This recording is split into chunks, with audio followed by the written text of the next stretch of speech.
T20 ലോകകപ്പ് team India സ്വന്തമാക്കിയതോടെ അടുത്ത ICC കിരീട നേട്ടത്തിനായുള്ള കാത്തിരിപ്പിലാണ് ക്രിക്കറ്റ് ആരാധകർ. 2017 ശേഷം ആദ്യമായി ചാമ്പ്യൻസ് ലീഗ് ടൂർണമെന്റുകൾ 2025 മുതൽ വീണ്ടും ആരംഭിക്കുകയാണ്. 2017 ചാമ്പ്യൻസ് ട്രോഫിയിലെ ഫൈനലിൽ പാകിസ്ഥാനോടേറ്റ തോൽവിയുടെ വേദന ഇന്നും ഇന്ത്യൻ ആരാധകർക്കുണ്ട്.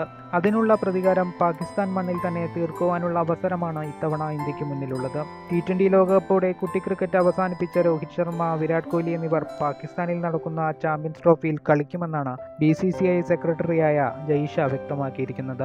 ഇപ്പോഴിതാ ചാമ്പ്യൻസ് ട്രോഫിക്കുള്ള ഗ്രൂപ്പ് ക്രമവും തീയതികളും പുറത്തു വന്നിരിക്കുകയാണ്. അടുത്ത വർഷം ഫെബ്രുവരി 19 മുതൽ മാർച്ച് 9 വരെയാകും ടൂർണമെന്റ് നടക്കുക. സുരക്ഷാ പ്രശ്നങ്ങളുള്ളതിനാൽ ഇന്ത്യയുടെ മത്സരങ്ങളെല്ലാം തന്നെ ലാഹോർ സ്റ്റേഡിയത്തിലാകും. മാർച്ച് 1-നാണ് ഇന്ത്യ പാകിസ്ഥാൻ മത്സരം നിശ്ചയിച്ചിട്ടുള്ളത്. ടൂർണമെന്റിലെ മത്സരക്രമം പുറത്തു വന്നെങ്കിലും പാകിസ്ഥാനിൽ കളിക്കുവാൻ ഇന്ത്യൻ ടീം തയ്യാറാകുമോ എന്നത് ഇപ്പോഴും വ്യക്തമല്ല.